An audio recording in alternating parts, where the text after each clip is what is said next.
Warahabaye Mana, warahabaye, warahabaye Mana, warahabaye cyane, warahabaye Mana, warahabaye, warahabaye Mana, warahabaye cyane. Imana yacu ni ishimwe, bene data, nshuti z'Imana, bakundwa b'Umwami wacu Yesu Kristo, mwiriwe neza. Imana Data wa twese ntihabwe icyubahiro, ko yabaye mu ruhande rwawe, nubwo waciye mu bikomeye byinshi, ariko Imana yabaye mu ruhande rwawe, Imana irakurinda ntibyaguhitana, izina ry'Uwiteka nirihabwe icyubahiro. Ijambo ry'Imana rero riratubwira ngo kuko Umwami Imana izantabara, nicyo gituma ntamwara, nicyo gituma ntacogora, mu ruhanga rwanjye hagakomera nk'ibuye ry'isarabwayi.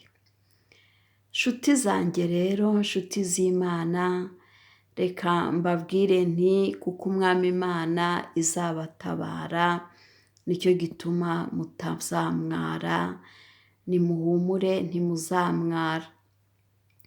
Ndazi yuko ubu ari igihe cyo gushaka, harimo abari gusenga, Mana uduhereze Noheli n'ubunani, kandi ni byiza cyane, biba byiza iyo umuryango wishimye, biba byiza iyo hari n'umuntu uguhaye kado, biba byiza iyo abantu barangije umwaka nta muntu urwaye, haba hari amashimwe. Ariko cyane cyane mwene data ushishikarire kugira ngo Uwiteka Imana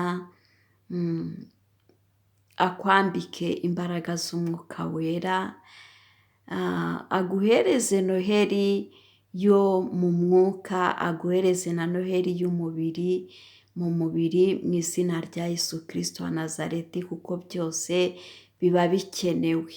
Ndazi ko hari abantu bari gusengera kugira ngo Imana ibahereze umwambaro wa Noheli, barangize umwaka nabo bambaye neza. Hari abantu bari gusenga, Mana uduhereze inyama, Imana izibahe mu izina rya Yesu, dore ko zisigaye ngo zinahenze, ariko Uwiteka Imana kuri yo nta gihenze. Uwiteka Imana azibahe mu izina rya Yesu Kristo wa Nazareti. Barimo gusengera ibyifuzo by'imyambaro, abari gusengera inkweto, abari gusengera renti, ibyo byose hariho igihe Satani adutega umutego kugira ngo dukorwe n'isoni, ariko kandi reka ijambo ry'Imana riratubwira kuko Umwami Imana izantabara. Yesu nashimwe cyane. Reka rero twizere yuko muri iryo jambo Imana iduhaye, kubera ko hari benshi baba baduteze amaso kugira ngo barebe ko tumwara, tukabura ibyo kurya kuri Noheli, abandi bakaranze, abandi bambaye amasuperi, abandi bambaye amakositime, baguze inkweto, abandi reka sinakubwira basohokanye n'inshuti zabo bagiye kwinezeza, ariko natwe twizerere mu ijambo ry'Imana. Wowe mwene data ubona muri firigo yawe nta kintu kirimo, cyangwa se muri sitoke yawe nta kintu kirimo, reka twizerere muri iri jambo rivuga ngo kuko Umwami Imana izantabara.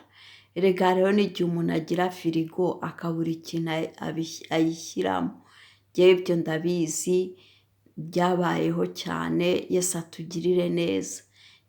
Ndabizi byambayeho, igihe kimwe nari mfite firigo ndayicomora kubera ko nta kintu na kimwe nari mfite cyo gushyiramo. Yesu rero atugire neza, namwe birashoboka ko hari ku isi hari abantu bari mu gihe nk'icyo nari ndimo icyo gihe. Yesu atugirire neza.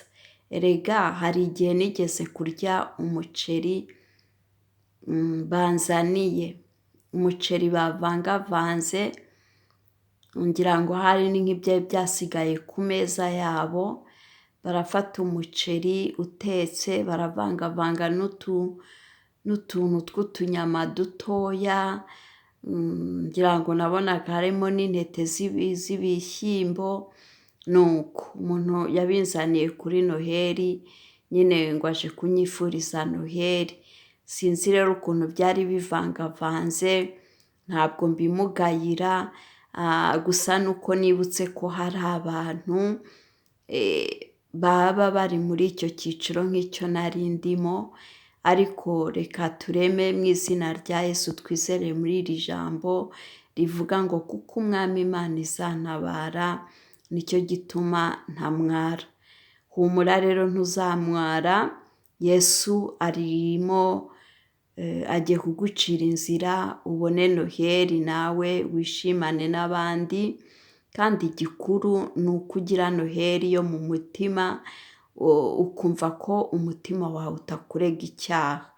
Yesu adufashe kandi Yesu atwiteho, kandi rero bene data, abantu twigishijwe urukundo, ntuzifuze kurya wenyine kuri Noheli, ubona wagera kuri mugenzi wawe ukagira ikintu muremera, niyo cyaba ikiro cy'umuceri, Imana izabiguhera umugisha, cyangwa se inusu y'umuceri, cyangwa se ikiro cy'ifu cy'ubugari, cyangwa inusu y'isukari. Bene data rero, kuko Umwami Imana hari abo yarinze kumwara, kuko ijambo ry'Imana rivuze ngo ko Umwami Imana izantabara, nicyo gituma ntamwara.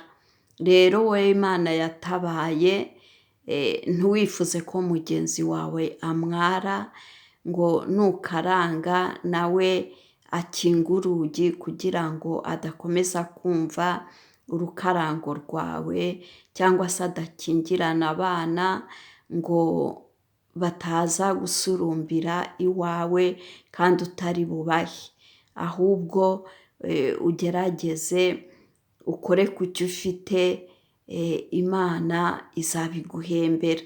Niba ari umwambaro ufite, ukuremo umwe basi, niba udafite amafaranga yo kumugurira umushyashya, urebe wa wundi nawe wakundaga uba ari wo umushyira, kuko harimo abantu bakunda gutanga ibintu ari uko babishigaje. Iyo ngeso si nziza rero, wibuke yuko Imana izaguha ingororano z'ibyo wakoze.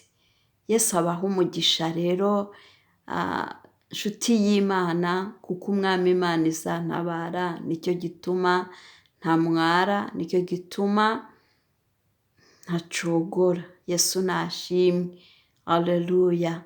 Twizerere muri iryo jambo rero, bantu muri gusengera iminsi mikuru, twizerere muri iryo jambo, twizere yuko Imana izakora, kandi nizera yuko muzashima Imana.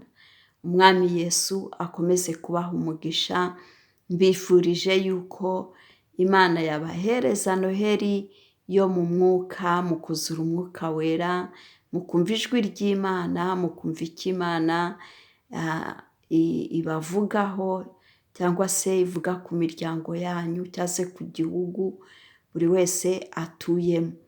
Umwami Imana abaha umugisha, mukomere cyane, amen.